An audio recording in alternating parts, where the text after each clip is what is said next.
Hi friends, ఇంట్లోనే ఎంతో ఈజీగా ఇంట్లో రైస్ వండకుండానే ఇన్స్టెంట్గా 5 నిమిషాల్లో ఈ విధంగా ఎగ్ ఫ్రైడ్ రైస్ని ఎలా తయారు చేసుకోవాలో మీకు ఈరోజు నేను చూపించబోతున్నాను. మరి లేట్ చేయకుండా స్కిప్ చేయకుండా చూసేయండి.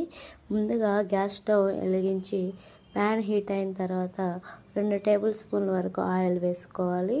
ఈ విధంగా ఆయిల్ హీట్ అయిన తర్వాత 2 ఎగ్స్ను ఈ విధంగా మధ్యలో పగలగొట్టి ఇందులో ఆయిల్లో వేసుకుని వేయిస్తూ ఉండగా మధ్యలో పోపు దినుసులు వేసుకోవాలి.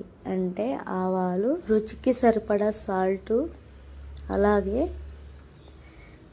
కారం 2 టేబుల్ స్పూన్ల వరకు వేస్తున్నాను.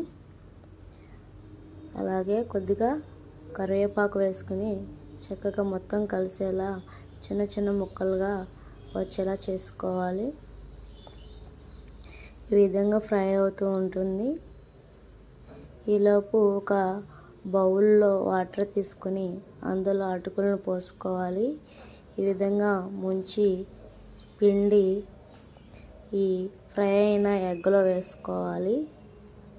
వాటర్ మొత్తం పిండేసేయండి. పిండి విధంగా అందులో వేసుకోవాలి.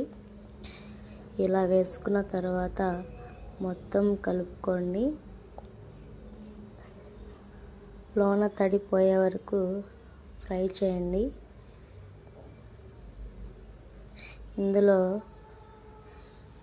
మీరు కావాలనుకుంటే ఇంకొక సాలకపోతే వేసుకోవచ్చు. అలాగే ఒక నిమ్మకాయ బద్దను పిండుకోండి. కొంచెం పులుపు తగిలితే బాగుంటుంది.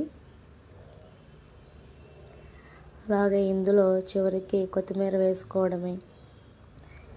ఎంతో ఈజీగా 5 నిమిషాల్లో అన్నం వండకుండానే ఇన్స్టెంట్గా ఈ రుచికరమైన ఎగ్ ఫ్రైడ్ రైస్ని ఇంట్లోనే కర్రీ ఏమి లేనప్పుడు ఈజీగా చేసుకోవచ్చు. ఓకే ఫ్రెండ్స్, మరొక వీడియోతో మీ ముందుకు వస్తాను.